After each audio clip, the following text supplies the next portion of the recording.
Hello friends, स्वागत है आप सभी का आपके अपने परिवार दृष्टिकोण क्लासेस में, जहां मेहनत मिले स्मार्टनेस से। तो कैसे हैं आप सभी? आशा करते हैं बहुत ही जानदार, शानदार और ज़बरदस्त होंगे और आप लोगों की पढ़ाई लिखाई, आप लोगों की तैयारी बहुत ही बेहतरीन तरीके से चल रही होगी।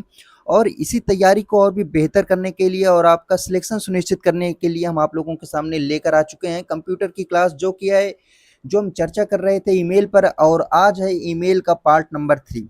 तो जैसा कि आपको पता ही होगा कि यूपी ट्रिपल एससी आयोग ने कंप्यूटर का जो वेटेज है, इसका जो क्वेश्चन है वो बिल्कुल बदल ही दिया है। मतलब सोचिए कि लेखपाल में 15 क्वेश्चन कंप्यूटर से पूछा जाना है और कोई भी ऐसा एग्जाम नहीं है जहां पर इस कंप्यूटर के क्वेश्चन पूछे ना जा रहे हो। साथ ही साथ हम करते हैं लास्ट में पीवाई की क्वेश्चन को, जिससे हमें ये पता चल जाता है कि इस टॉपिक से आखिर कैसे क्वेश्चन पूछे गए हैं। तो चलिए देरी ना करते हुए आज की जबरदस्त क्लास की शुरुआत करते हैं। अगर ये क्लास पसंद आए, अगर ये सेशन आपको पसंद आए तो लाइक शेयर सब्सक्राइब जरूर करिएगा।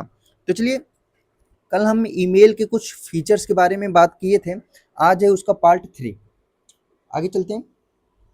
अगर हम बात करें कि ईमेल में एक ऑप्शन होता है स्नूज का। किसका ऑप्शन होता है? स्नूज का ऑप्शन होता है कि आखिर ये स्नूज क्या है। तो कभी कभी क्या होता है कि आपके फ़ोन पर किसी की कॉल आ रही है। आप मान के चलिए कि आपके फ़ोन पर आपकी मित्री की कॉल आ रही है ना? आपकी मित्री की कॉल आ रही है, तब क्या करेंगे आप? दौड़ कर, है ना? अगर आप नहा भी रहे हैं ना, तो दौड़ कर आएंगे, रिसीव करके तुरंत बात करेंगे, हाथ हाथ का पानी पोंछ कर तुरंत, लेकिन बात जरूर करेंगे, ठीक है। वहीं अगर बात करें कि कोई ऐसे आदमी का कॉल आ रहा है, कोई ऐसे फ्रेंड का आपके फ़ोन पर कॉल आ रहा है जिससे आपने पैसे लिए हैं, तब आप क्या करेंगे? उसका फ़ोन इग्नोर कर देंगे। क्या करेंगे? उसका फ़ोन जो है, उसका जो कॉल आ रही है, उसकी कॉल को इग्नोर कर देंगे, है ना? तो जो ये इग्नोर कर देना, इसे क्या कहते हैं? इसे ही कहते हैं स्नूच। इसे ही ईमेल की लैंग्वेज में क्या कहेंगे? स्नूच। मतलब कि जो भी मैसेज आपको अभी नहीं देखना है, बाद में देखना है ना? तो उसे आप क्या कर देंगे? उसे आप स्नूज कर देंगे। स्नूज का मतलब ये है कि समझ लीजिए वो कॉल जो कि आपसे पैसे मांगने के लिए की जा रही है आपके पास, और आपको पता है, और आपने उस कॉल को क्या किया? आपने उस कॉल को जो है टाल दिया। टालने का मतलब है कि आपने सोचा कि चलो बाद में रिसीव कर लेंगे, तो वो क्या हो गया? वो हो गया आपका स्नूच। क्लियर है? तो याद रखिएगा, जब तक आपको किसी मेल की ज़रूरत ना हो और उसे टालने के लिए किसका इस्तेमाल करेंगे? याद रखिएगा, स्नूच का इस्तेमाल करेंगे। क्लियर है? छिपाने की प्रक्रिया, जब जीमेल में किसी ईमेल को स्नूज कर दिया जाता है, तो याद रखिएगा, जब वो स्नूज कर दिया जाता है, मतलब स्नूज वाले बटन पर ऐसे क्लिक कर देंगे, तब ये क्या करेगा? कुछ समय के लिए हाइड हो जाएगा, कुछ समय के लिए वो स्नूज वाले फोल्डर में ट्रांसफर हो जाएगा। क्लियर है? क्या हो जाएगा? कुछ समय के लिए गायब हो जाएगा। वापस आना, जब आप जो है, याद रखिएगा, आप जब भी समय और तारीख चुनते हैं, उस समय, याद रखिएगा, उस समय का वह ईमेल वापस आपके इनबॉक्स में दिखाने लगता है। मतलब जब भी आप चुनेंगे कि भाई वो वो जो दोस्त था वो पैसे मांगने के लिए फ़ोन कब किया था? अच्छा, 12 तारीख को फ़ोन किया था, तो लाओ जो है पैसे हमारे पास आ गए हैं, लाओ उसको हम पैसे दे देते हैं, है ना? आपने सोचा कि भाई वो जो दोस्त था वो पैसे मांगने के लिए 12 तारीख को कॉल किया था, लाओ उसका पैसा वो रिटर्न कर देते हैं। तो जब आप 12 तारीख उसमें सर्च करेंगे, तब उसका जो मैसेज है वो डायरेक्ट ऊपर आ जाएगा। तो इसी तरह स्नूज किए गया जो मैसेज है, स्नूज किया गया जो ईमेल है, वो कैसे दिखाई देगा? वो डेट और टाइम डालने पर आपको बिल्कुल ऊपर ही दिखाई देगा। क्लियर है? तो स्नूज का मतलब क्या है? किसी भी डाटा को, किसी भी ईमेल को हटाने के लिए स्नूज किया जाता है। आगे चलते हैं। अगला है हमारा ट्रांस फोल्डर। क्या है? Trans folder. तो भाई ट्रांस फोल्डर वो फोल्डर होता है जिसमें जो भी ईमेल आपने डिलीट कर दिया है, तो डिलीट करने के बाद वो कहाँ पर जाएगा? वो एक डस्टबिन में जाएगा, है ना? आप सोचिए कि आप अपने घर में हैं, थोड़ा सा एग्जांपल के थ्रू हम समझेंगे। आप अपने घर में हैं और आपके घर में एक डस्टबिन है, एक डस्टबिन है। आपने जो है गलती से, आपका एक कागज़ जो है वो ज़मीन पर गिर गया, और आपके कोई साथी, आपके कोई मित्र हैं, या फिर आपके कोई घर वाले, आपके मम्मी-पापा, जिन्होंने ध्यान नहीं दिया और वो कागज़ उठाकर किसमें डाल दिया? वो कागज़ उठाकर डस्टबिन में डाल दिया। क्लियर है? वो कागज़ उठाकर डस्टबिन में डाल दिया। तो आप उस कागज़ को ढूँढने लगे। तो जैसे ही आप कागज़ को ढूँढेंगे, आप मम्मी से पूछेंगे कि भाई हमारा कोई कागज़ यहाँ पर गिरा था, आपने देखा है क्या? तो वो बोले कि अच्छा, सफ़ेद कलर का था, वो तो हमने डस्टबिन में डाल दिया। तो आप जाएँगे डस्टबिन से निकाल सकते हैं, है कि नहीं है? तो यही क्या होता है? यही होता है डस्टबिन। मतलब जो भी ईमेल आपके पास सेव है, सेव करने के बाद आपको ज़रूरत नहीं है, आपने उसको क्या किया, आपने उसको डिलीट कर दिया, तो वो किस में चला जाएगा, वो डस्टबिन में, ट्रांस बिन में चला जाएगा। क्लियर है? अब आप सोचिए कि आपको ज़रूरत पड़ी तो आपने इसमें से कागज़ तो निकाल दिया, है कि नहीं? तो इसे ही क्या कहेंगे, इसे ही, इसका मतलब ये है कि इसमें जो आपका कागज़ गया था वह अस्थायी रूप से गया था, वो पूरी तरीके से नष्ट नहीं हुआ था। ठीक है? तो आपने क्या किया, आपको जब भी ज़रूरत हुई आपने इस डस्टबिन से अपना कागज़ निकाल लिया। उसी तरह जो ट्रांस फ़ोल्डर होता है, जो भी डिलीट किया गया ईमेल होता है, उसे कभी भी निकाला जा सकता है। कभी भी मतलब अभी टाइम पीरियड भी आएगा, अभी बताएँगे, लगभग 30 दिन के अंदर उसे निकाला जा सकता है। तो ज़ाहिर-सी बात है, अगर आपने इस डस्टबिन से अपना कागज़ नहीं निकाला, तो सुबह ये किसमें चला जाएगा? सुबह ये कूड़े के ढेर में चला जाएगा और कचरा वाली गाड़ी आएगी और इसको जो है लेकर चली जाएगी। तब आपका कागज़ मिलना क्या संभव हो सकेगा? बिल्कुल नहीं। तो इसका मतलब है कि जो ट्रांस फ़ोल्डर होता है, उसके अंदर जो भी डिलीट ईमेल रहता है, अगर हम 30 दिन तक, क्या है, हम जो है 30 दिन तक अगर उसे रीस्टोर नहीं कर लेते, अपने पास दोबारा नहीं सेव कर लेते, तब तक उसी में रहेगा। मतलब तब तक किसमें रहेगा? डस्टबिन में ही रहेगा, ट्रांस बिन में ही रहेगा। लेकिन 30 दिन बाद ये ऑटो क्लीन हो जाएगा। ऑटो क्लीन का मतलब पूरी तरीके से ये डिलीट हो जाएगा। क्लियर है? याद रखिएगा, ट्रांस फ़ोल्डर क्या है? याद रखिएगा, डिलीट किए गए किसी भी ईमेल को सुरक्षित स्टोर करने के लिए ट्रांस बिन फ़ोल्डर का प्रयोग किया जाता है। तो मतलब कोई भी ईमेल है, अगर आपने डिलीट कर दिया तो किसमें जाएगा? ट्रांस बिन में जाएगा। जो भी ईमेल हम मुख्य इनबॉक्स से डिलीट करते हैं, वह सीधे ट्रांस फ़ोल्डर में चला जाता है। और यह विकल्प हमसे अगर मान लीजिए कोई गलती से चला गया, याद रखिएगा, मान लीजिए अभी कागज़ कैसे गया था? गलती से ही तो गया था। तो मतलब आप इसे फिर से निकाल सकते हैं, ये अस्थायी रूप से यहाँ पर सुरक्षित रहता है। कितने दिनों तक? 30 दिनों तक अस्थायी रूप से सुरक्षित रहता है। 30 दिनों के बाद ये ऑटो क्लीन हो जाता है, मतलब पूरा का पूरा जो है कचड़े वाली गाड़ी में चला जाएगा। क्लियर है? आगे चलते हैं। चलिए, तो याद रखिएगा कितने दिन तक डिलीट किए गए जो ईमेल है वो ट्रांस में कितने दिन तक रहेगा? याद रखिएगा, ट्रांस में जो है 30 दिनों तक सेव रहेगा। 30 दिनों के बाद ये जो है पूरा का पूरा कचरा किस में चला जाएगा? ये कचड़े वाली गाड़ी में। वापस आप जो है इसे 30 दिनों तक जो है ट्रांस फ़ोल्डर से वापस निकाल सकते हैं, अपने इनबॉक्स में डाल सकते हैं। अगर नहीं डालेंगे तो ये जो है पूरा क्लीन हो जाएगा। ये जो, याद रखिए कि ये जो ट्रांस फ़ोल्डर से अपना ईमेल वापस निकाल कर इनबॉक्स में डालने की प्रक्रिया को क्या कहा जाता है? याद रखिएगा, रीस्टोर करना कहते हैं। क्या कहते हैं? रीस्टोर करना कहते हैं। कोई भी चीज़ डिलीट हो गई, उसे वापस जो है लाना क्या कहलाएगा? रीस्टोर कहलाएगा। क्लियर है? आगे चलते हैं। चलिए, एक शब्द आता है अचीव्ड का, याद रखिएगा, अचीव्ड का एक शब्द आता है। चलिए, इसमें याद रखिएगा, इसमें वो ईमेल रहते हैं जो आप छिपा कर रखना चाहते हैं। मान लीजिए कोई खास ईमेल आपके पास आया हुआ है और आप चाहते हैं कि इसे कोई ना देखे, तो इसे आप क्या कर देंगे? इसे आप अचीव कर देंगे, जिससे वो ईमेल रहेगा वो छिप जाएगा। क्लियर है? अगर हम किसी मेल को डिलीट नहीं करना चाहते, लेकिन उसे इनबॉक्स से हटाकर कहीं और सुरक्षित रखना चाहते हैं, तो क्या करेंगे? अर्चीव करेंगे। याद रखिएगा, ऐसी स्थिति में हम उस महत्वपूर्ण ईमेल को अर्चीव कर देते हैं, जिससे वो जो है लिस्ट से हट जाएगा और अर्चीव फ़ोल्डर में चला जाएगा। जब भी हमें आवश्यकता होगी, उस फ़ोल्डर में जाकर उसे हम फिर से रीस्टोर करके इनबॉक्स में ला सकते हैं या फिर वहीं पर देख सकते हैं। क्लियर है? आगे चलते हैं। आगे है हमारा शेड्यूल ईमेल। आखिर शेड्यूल क्या है? तो आपने एक शब्द सुना होगा कि भाई अपना शेड्यूल बना लो, कि कब आपको हिंदी पढ़ना है, कब आपको रीजनिंग पढ़ना है, कब आपको मैथ पढ़ना है, कब आपको कंप्यूटर पढ़ना है, कब आपको यूपी जीके पढ़ना है, कब आपको पर्यावरण पढ़ना है। ये सभी का क्या करिए? शेड्यूल बना लीजिए। शेड्यूल का मतलब क्या है? टाइम और डेट। किसी भी चीज़ का टाइम और डेट निश्चित कर देना ही क्या कहलाएगा? शेड्यूल कहलाएगा। तो उसी तरह ईमेल में भी है, उसी तरह ईमेल में भी है। क्या है कि भाई आप अपने ईमेल, आपने ईमेल अच्छे से टाइप कर दिया और लेकिन आपको अभी नहीं भेजना है, आपको जो है भेजना है रात के 10 बजे, मान के चलिए 10 बजे भेजना है। मान लीजिए आप 10 बजे सो जाते हैं, तो आप क्या किए, पूरे के पूरे जो ईमेल था उसे अच्छे से टाइप कर दिए। टाइप करने के बाद आपने शेड्यूल कर दिया। शेड्यूल कितने बजे के किया आपने? मान लीजिए 10 पीएम का, 10 बजे का कर दिया। तो आप अगर सो भी जाएंगे तब भी ये मेल जो है सेंड हो जाएगा। इसे क्या कहा जाता है? इसे ही शेड्यूल मेल कहा जाता है। क्लियर है? तो याद रखिएगा, इसका उपयोग किसी भी ईमेल को निश्चित समय और तारीख पर भेजने के लिए किया जाता है। ऑटोमेटिक सेंड हो जाता है। यह शानदार सुविधा आपके लिए किए गए मेल को स्वचालित रूप से सही समय पर भेज देगा, है ना। इसके साथ साथ यानी अगर आप आज मेल टाइप करके सेट कर दें, है ना, और सुबह 10 बजे का सेट किए हैं और सुबह 10 बजे आप बाइक चला रहे हैं, तब भी आपका मेल जो है सही व्यक्ति के पास चला जाएगा। क्लियर है।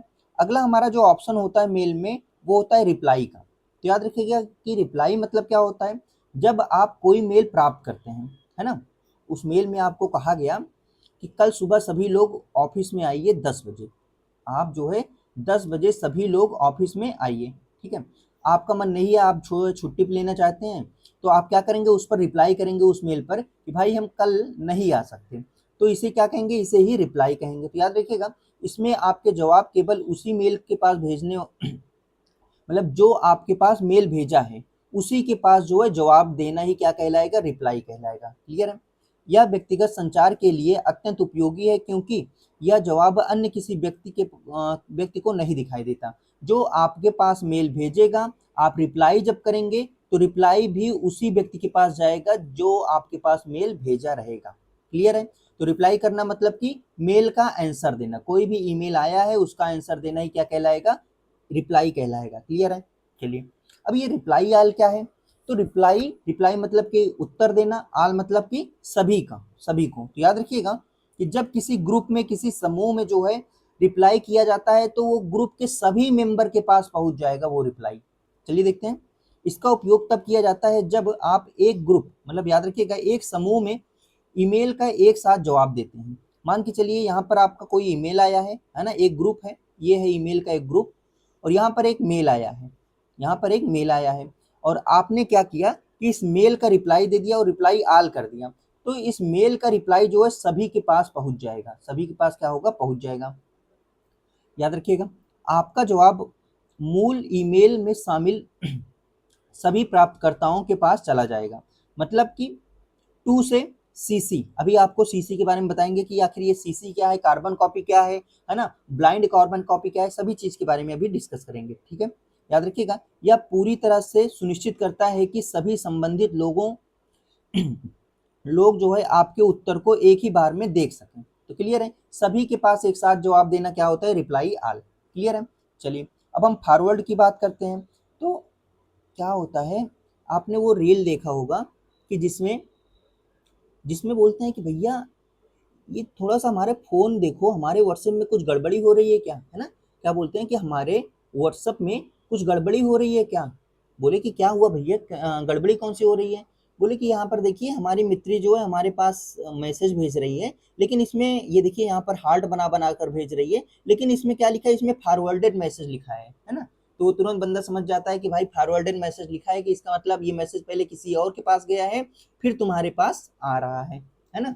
तो यही होता है फॉरवर्डेड मैसेज, मतलब कि सेम मैसेज को ज्यों का त्यों बिल्कुल वैसे ही किसी और के पास सेंड कर देना ही क्या कहलाएगा, फॉरवर्ड मैसेज कहलाएगा। क्लियर है।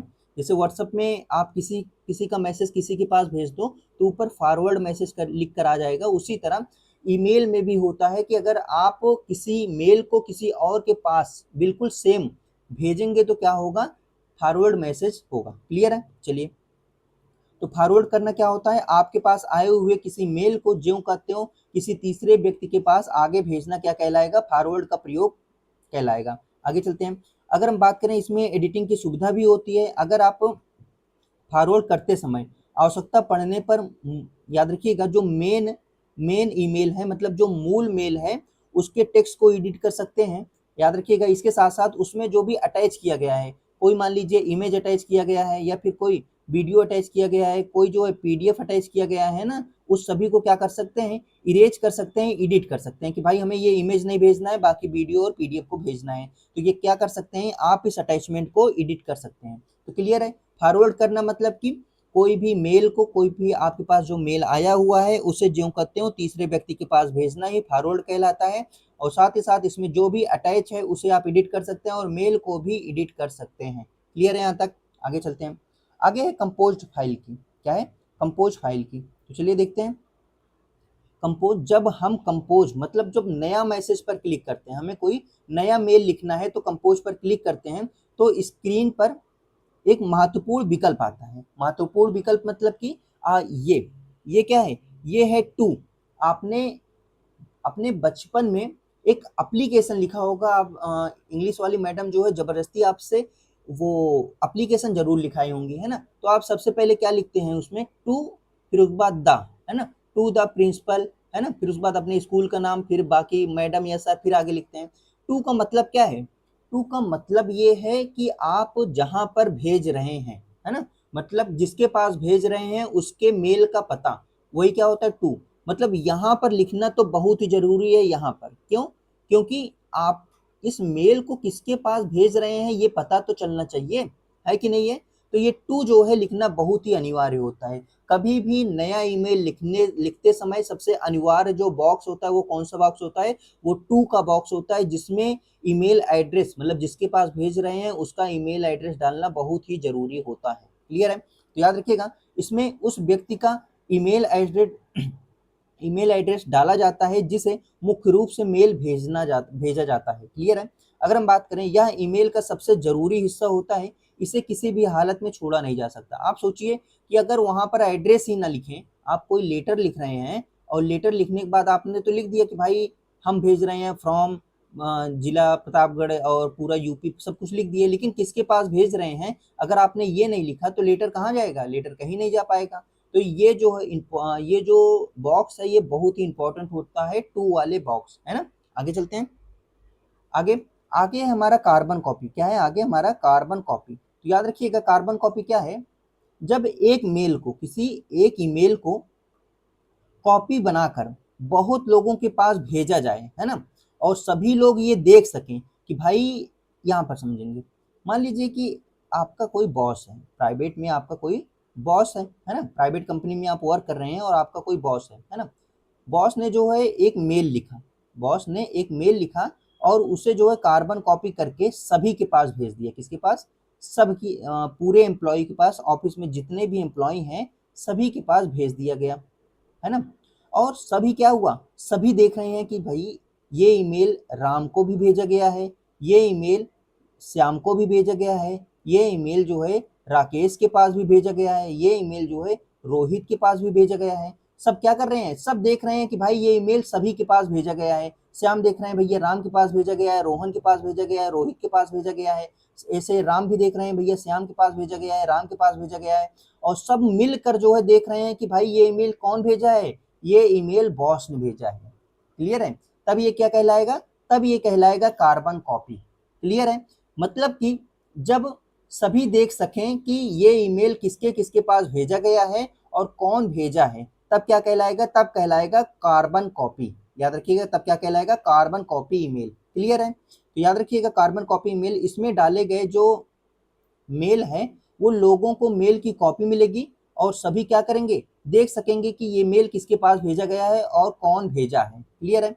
याद रखिएगा, इसकी शॉर्टकट की क्या है, ये पूछा गया है कि कंट्रोल शिफ्ट सी, किसी भी मेल पर हम कर दें कंट्रोल शिफ्ट सी, तब वो मेल की कार्बन कॉपी बन जाएगी। क्लियर है?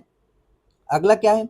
अगला है ब्लाइंड कार्बन कॉपी, बीसीसी। तो याद रखिएगा, ये भी इंपॉर्टेंट हो जाता है, बीसीसी मतलब ब्लाइंड कार्बन कॉपी। यहां पर समझेंगे, एक जो है नया नया बॉस बना है, एक बिल्कुल न्यू बॉस आया है ना, एक बिल्कुल न्यू बॉस का ट्रांसफर हुआ है। वो चाहता है कि भाई हम देखें कि हमारे कंपनी में कौन कौन से लोग बिल्कुल लॉयल हैं, बिल्कुल मेहनत से काम कर रहे हैं। तो उसने क्या किया, एक मेल बनाया, एक मेल लिखा कि भाई आप सभी को सुबह 7 बजे आना है, सुबह 7 बजे आना है। ठीक है? और उसके बाद वो मेल जो है सभी के ब्लाइंड कार्बन कॉपी बना लिया, मेल का ब्लाइंड कार्बन कॉपी करके सभी के पास भेज दिया। अब ब्लाइंड कार्बन कॉपी में क्या होता है कि को जिसके पास भी पहुंचा, ये जो है राम के पास भी पहुंच गया मेल, श्याम के पास भी पहुंच गया, राकेश के पास भी पहुंच गया, रोहित के पास भी पहुंच गया, सभी के पास वो मेल पहुंच गया।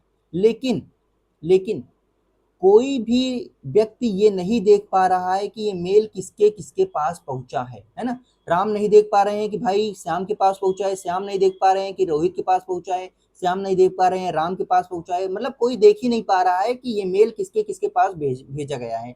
सिर्फ सभी को लग रहा है कि ये मेल जो है व्यक्तिगत हमारे पास भेजा गया है, ये सबको लग रहा है। और इसमें ये भी नहीं दिख रहा है कि ये जो मेल है वो बॉस ने भेजा है ना। केवल इतना मेल दिख रहा है कि भाई सुबह 7 बजे पहुंचना है ऑफिस। क्लियर है? तो जिस मेल में ये ना दिखाई दे कि ये मेल किसके किसके पास भेजा गया है, उसमें प्राइवेसी बनी रहे, तो मेल क्या कहलाता है? Blind carbon copy. तो याद रखिएगा, यह प्राइवेसी बनाए रखने के लिए उपयोग में लाया जाता है। बीसीसी वालों को यह नहीं दिखेगा कि मेल किसे भेजा गया है। याद रखिएगा, मतलब बीसीसी करने पर मेल किसे भेजा गया है ये नहीं दिखेगा। क्लियर है? इसमें दिख जाएगा कि भाई किसके किसे भेजा गया है, लेकिन इसमें नहीं दिखेगा कि किसे किसे भेजा गया है। क्लियर है? चलिए आगे चलते हैं। तो इसमें आप देखेंगे भाई कौन कौन लॉयल है कंपनी के प्रति, कौन कौन जो है 7 बजे उपस्थित हो सकता है ऑफिस में। आगे चलते हैं। क्लियर है यहाँ तक? सीसी में सभी को दिखेगा कि किसके किसके पास भेजा गया है, जबकि बीसीसी में ये नहीं दिखेगा कि ये मेल किसके किसके पास भेजा गया है। क्लियर है? आगे देखेंगे। अगला है कंपोज फाइल की। तो याद रखिएगा कंपोज फाइल क्या है। चलिए देखिए, सब्जेक्ट फील्ड में भेजे जाने वाले ईमेल की मुख्य विषय वस्तु लिखी जाती है। याद रखिएगा कंपोज फाइल जब किया जाता है, ध्यान से देखिएगा, कंपोज चलिए कंपोज फाइल पर जब क्लिक किया जाता है तब हमें सब्जेक्ट मिलता है, और सब्जेक्ट में हमें ये लिखा जाता है कि ये जो मेल है वो किसके बारे में है। क्लियर है? याद रखिएगा, इसमें मेल के भेजने का उद्देश्य बिल्कुल शॉर्ट में लिखा जाता है। तो याद रखिएगा सब्जेक्ट में हम मेल क्यों भेज रहे हैं, है ना। तो जैसे कि आपने एक मेल लिखा कि भाई हमें 19 तारीख को छुट्टी चाहिए, 19 तारीख को छुट्टी चाहिए, तब क्या होगा, आप सब्जेक्ट में लिखेंगे कि ये जो मेल है वो छुट्टी के लिए है। अब क्या करेगा, अब बॉस जो है उसके ऊपर ये सब्जेक्ट पढ़ते ही क्या करेगा, तुरंत सोच लेगा भाई हमें इसे छुट्टी देनी है कि नहीं। मतलब पूरा मेल पढ़ने की जरूरत ही नहीं पड़ेगी, तुरंत सब्जेक्ट पढ़कर समझ में आ जाएगा ये जो मेल है वो छुट्टी के लिए है, हमें पढ़ने की जरूरत ही नहीं है, हम इसको लाओ छुट्टी दे देते हैं, या फिर हमारा मन करेगा छुट्टी नहीं देंगे। क्लियर है? याद रखिएगा, यह देखकर ही पता चल जाता है, बिना खोले, मतलब बिना मेल को खोले ही पता चल जाता है कि इसके अंदर कौन किस विषय में मेल है ना। याद रखिएगा। आगे चलते हैं। चलिए, अभी तक हमने जितना पढ़ा एक बार क्या करते हैं, एक बार अच्छे से रिवीजन कर लेते हैं, एक बार अच्छे से समराइज कर लेते हैं, है ना, जिससे हमारे माइंड में जो इधर उधर चीजें भटक रही हैं बिल्कुल क्रिस्टल क्लियर हो जाए और बिल्कुल व्यवस्थित हो जाए। क्लियर है? चलिए, हमने देखा स्नूज के बारे में। स्नूज क्या है, जो मेल आपको भविष्य में पढ़ना है, अभी के लिए टाल टाल देना है, उसे क्या क्या करेंगे, हम स्नूज कर देंगे। शेड्यूल क्या है, कोई भी मेल अभी नहीं भेजना है, बाद में भेजना है, तो हम लिख कर क्या करते हैं, टाइम और डेट सेट कर देते हैं, बाद में ये अपने आप चला जाएगा। फॉरवर्ड क्या है, फॉरवर्ड किसी के द्वारा हमारे ईमेल पर मेल आया हुआ है, सेम मेल हमें किसी और के पास भेजना है, तो क्या होगा, हम फॉरवर्ड का इस्तेमाल करेंगे। ट्रांस क्या है, डिलीट किया गया ईमेल जो है वो ट्रांस में चला जाएगा, और 30 दिन के अंदर अगर हम इसे रिस्टोर नहीं करेंगे तो ये परमानेंट डिलीट हो जाएगा। ठीक है? अचीव क्या है, कोई भी मेल को अगर मान लीजिए आपको डिलीट नहीं करना है, अच्छे से सुरक्षित रखना है, और सोच रहे हैं आपके इनबॉक्स में भी ना दिखें, तो क्या करेंगे, हम अचीव कर देंगे। आगे रिप्लाई करना क्या है, सेम मेल पर आंसर देना क्या कहलाएगा, रिप्लाई करेगा, रिप्लाई कहलाएगा। रिप्लाई आल क्या होता है, पूरे ग्रुप में आंसर देना क्या होगा, रिप्लाई आल होगा। आगे चलते हैं। अगला है हमारा कंपोज। कंपोज में सबसे इंपॉर्टेंट क्या होता है, टू। टू का मतलब क्या होता है, जहां पर हम ईमेल भेज रहे हैं उसका ईमेल आईडी डालना है। हम कभी भी टू वाले बॉक्स को कभी, मतलब जो लिखा रहता है टू, यहाँ पर क्या डालते हैं, यहाँ पर हम जिसके पास ईमेल भेज रहे हैं उसकी ईमेल एड्रेस डालते हैं, और कभी भी ये बॉक्स को हम खाली नहीं छोड़ सकते। तो क्वेश्चन ऐसे पूछा जा सकता है कि निम्नलिखित में से किस बॉक्स को खाली नहीं छोड़ा जा सकता, टू का, इसके साथ साथ आगे आ जाएगा सब्जेक्ट का, इसके बाद आ जाएगा अचीवमेंट का, इसके बाद आ जाएगा कंपोज, मतलब इसके बाद आपका ऑप्शन आ जाएगा, मान लीजिए कि अचीवमेंट का या फिर कंपोज का, है ना। तो किसका नहीं छोड़ा जा सकता, टू का बॉक्स जो है कभी भी खाली नहीं छोड़ा जा सकता, सबसे मेन है। आगे है कार्बन कॉपी। जब भेजे गए ईमेल को सभी देख सकें तो क्या होता है, कार्बन कॉपी होता है। याद रखिएगा कंट्रोल शिफ्ट सी, क्या है, कंट्रोल शिफ्ट सी। बीसीसी क्या है, तो ब्लाइंड कार्बन कॉपी, इसकी शॉर्टकट की क्या होती है, कंट्रोल शिफ्ट बी। याद रखिएगा ये क्या है, ये है प्राइवेसी, प्राइवेसी को धारण किए हैं। आगे देखते हैं सब्जेक्ट क्या है, जब किसी भी मेल का संक्षेप में लिख दिया जाता है, एक दो लाइन में उसका पूरा सारांश लिख दिया जाता है, तो वही क्या होता है, वही होता है सब्जेक्ट, जिससे बिना ईमेल को खोले पता चल जाए कि ये किस किस विषय में इस ईमेल में बताया गया है, बोला गया है। क्लियर है? आगे चलते हैं। चलिए, अब हम क्या करते हैं, हम कुछ पीवाई की क्वेश्चन को कर लेते हैं, जिससे हमें पता चल जाए कि आखिर इस टॉपिक से कैसे क्वेश्चन पूछे गए हैं। क्लियर है? चलिए, सबसे पहला है कि डिलीट किए गए ईमेल को किस फोल्डर में स्टोर होता है, जाकर स्टोर होता है, तो याद रखिए कहाँ पर, ड्राफ्ट में स्टोर, ट्रांस में स्टोर होता है। कहाँ पर? ट्रांस में स्टोर होता है। कितने दिन तक स्टोर रहेगा? 30 दिन तक स्टोर रहेगा। अगर 30 दिन तक आपने रिस्टोर नहीं किया तो ये परमानेंट डिलीट हो जाएगा। स्पैम में क्या होगा? स्पैम में जो कंपनी का ऐड होता है वो सभी ईमेल आ जाता है। इनबॉक्स में क्या होगा? जो भी मेल आपके पास आया है, जो पढ़ा गया है, नहीं पढ़ा गया, मतलब जो रीड हुआ है, नॉन रीड हुआ है, वो सभी कहाँ पर रहेगा? इनबॉक्स में रहेगा। ड्राफ्ट में क्या है? ड्राफ्ट में वो मैसेज, वो ईमेल रहेगा जो आपने किसी कारणवश किसी के पास नहीं भेजा है। क्लियर है? अगला है ट्रांस में फोल्डर डिलीट। जो ट्रांस फोल्डर होता है उसमें डिलीट किया गया मैसेज जो है अधिकतम कितने दिनों तक रहता है? तो याद रखिएगा 30 दिनों तक। कितने दिनों तक? 30 दिनों तक रहता है। अगला है हमारा,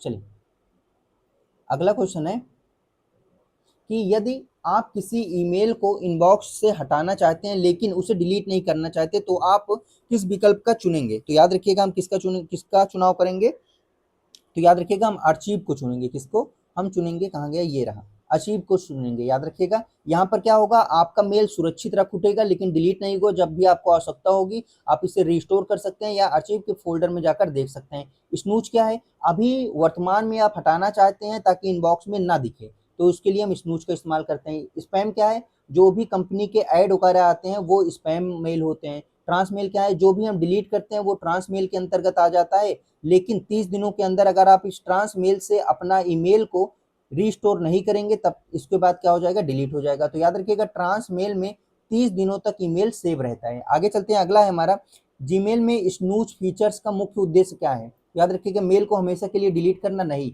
ये तो क्या है? ये है ट्रांस के बाद भी, है ना, ट्रांस में जाने के 30 दिन बाद हमेशा के लिए डिलीट हो जाएगा।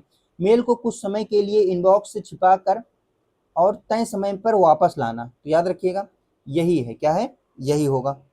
आगे चलते हैं। अगला है हमारा, एक सेकंड, चलिए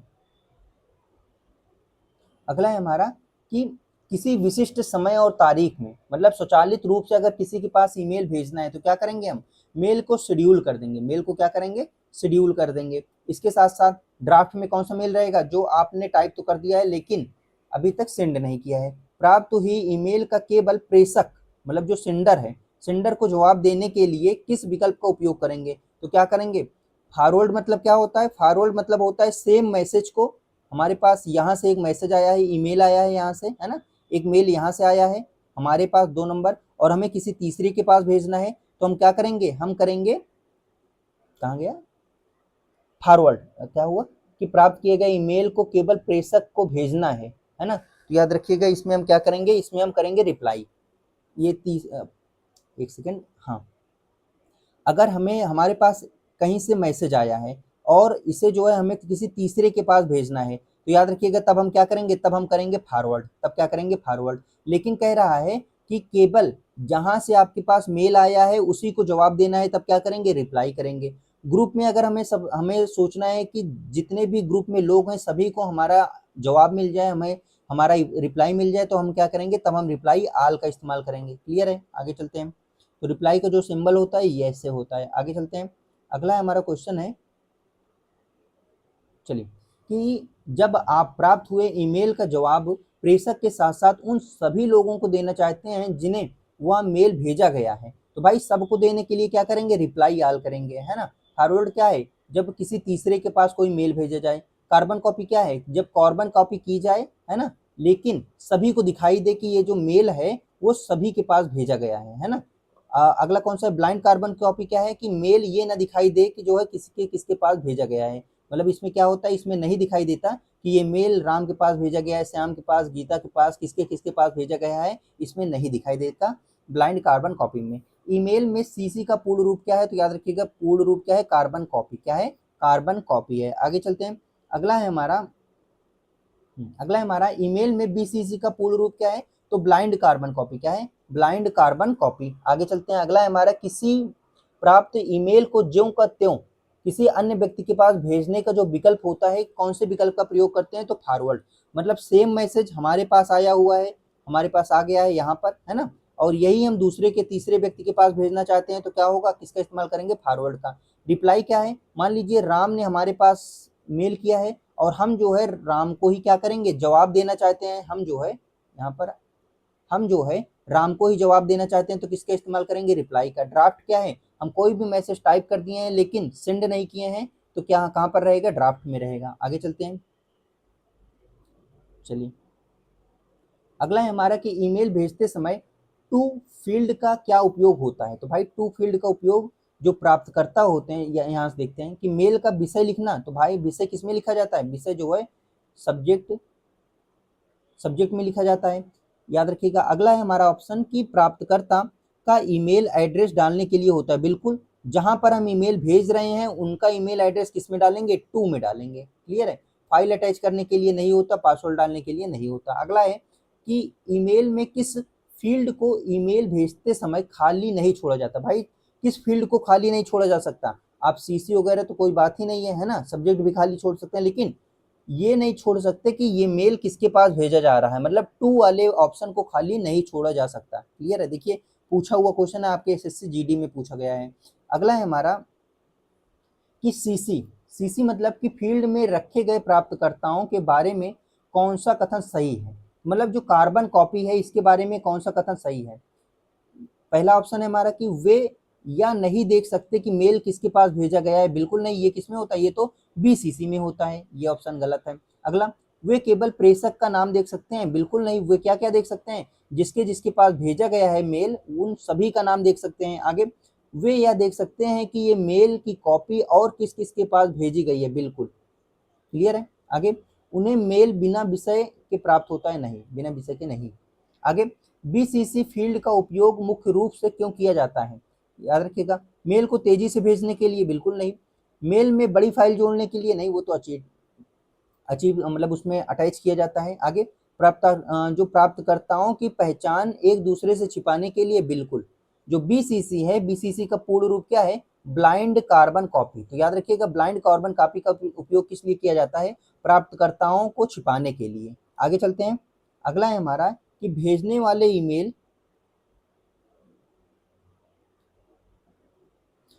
वाले ईमेल का मुख्य उद्देश्य, याद रखिएगा, सारांश कहाँ लिखा जाता है। तो भाई सारांश कहाँ लिखा जाता है, सारांश लिखा जाता है सब्जेक्ट में।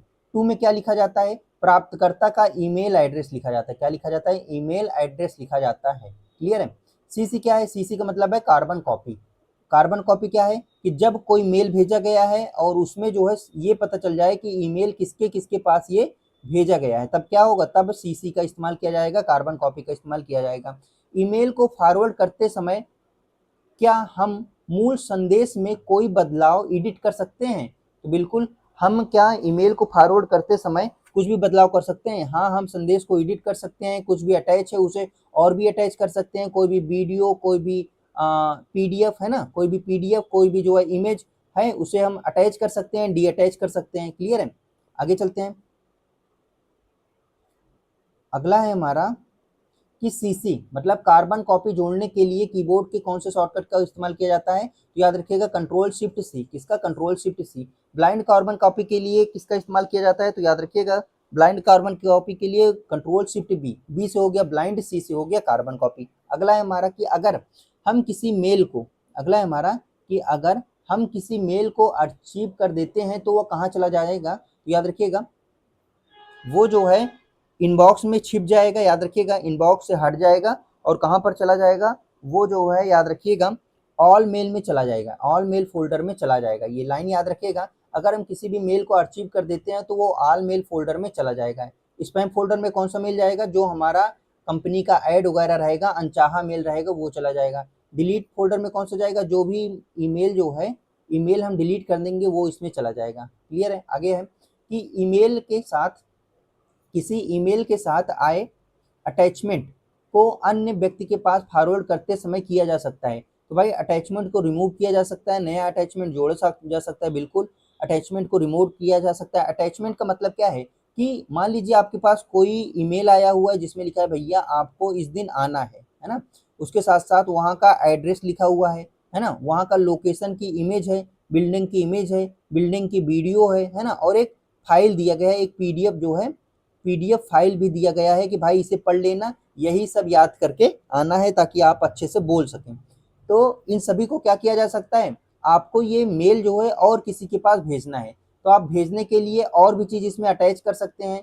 नया चीज अटैच कर सकते हैं। जो भी अटैच, मान लीजिए ये इमेज आपको नहीं पसंद है तो आप क्या करेंगे, इसे डिलीट भी कर सकते हैं, है ना। अटैचमेंट को ज्यों का त्यों भी भेज सकते हैं, तो मतलब सभी चीजें की जा सकती है। क्लियर है, आगे चलते हैं। अगला है सीजीएल टीयर 2 में पूछा हुआ क्वेश्चन है। अगला है हमारा कि ट्रांस फोल्डर में पड़े ईमेल 30 दिन में पूरे होने के बाद क्या होता है। तो 30 दिन में पूरा होने के बाद इनबॉक्स में वापस चला जाता है, बिल्कुल नहीं। ड्राफ्ट में बदल जाता है, बिल्कुल नहीं। स्वचालित रूप से हमेशा के लिए डिलीट हो जाता है, बिल्कुल। 30 दिन के बाद अगर आपने ट्रांस फोल्डर से अपने ईमेल को रिस्टोर नहीं किया तब क्या हो जाएगा, परमानेंट डिलीट हो जाएगा। रिप्लाई और रिप्लाई आल का मुख्य अंतर क्या है, तो याद रखिएगा, रिप्लाई सभी को जवाब भेजता है और रिप्लाई आल केवल एक व्यक्ति को, बिल्कुल नहीं। रिप्लाई केवल एक व्यक्ति मतलब प्रेषक को जवाब भेजता है, जबकि रिप्लाई आल जो है जिसके जिसके पास भी भेजा गया है उन सभी के पास जवाब पहुंच जाएगा। क्लियर है, आगे देखते हैं। अगला है हमारा, अगला है कि अगर किसी मेल को स्नूज किया गया है तो यह समय पूरा होने के बाद, याद रखिएगा, बाद जो है वह मेल कहां पर दिखाई देगा। बताइए स्नूज किया गया जो मेल है वो कहां पर दिखाई देगा, तो याद रखिएगा दोबारा वो इनबॉक्स में दिखाई देगा। जैसे ही हम टाइम और डेट सर्च करेंगे तुरंत हमें इनबॉक्स के शीर्ष पर दिखाई देगा। ब्लाइंड कार्बन कॉपी मतलब बीसीसी में ब्लाइंड का क्या तात्पर्य है, प्रेषक का नाम नहीं दिखना, प्राप्तकर्ता अन्य प्राप्तकर्ताओं का ईमेल एड्रेस नहीं देख सकते हैं। तो याद रखिएगा क्या है कि प्राप्तकर्ता जो है और भी प्राप्तकर्ताओं के ईमेल एड्रेस नहीं देख सकते हैं कि किसे किसे भेजा गया है। आगे चलते हैं। अगला है बीसीसी का मुख्य,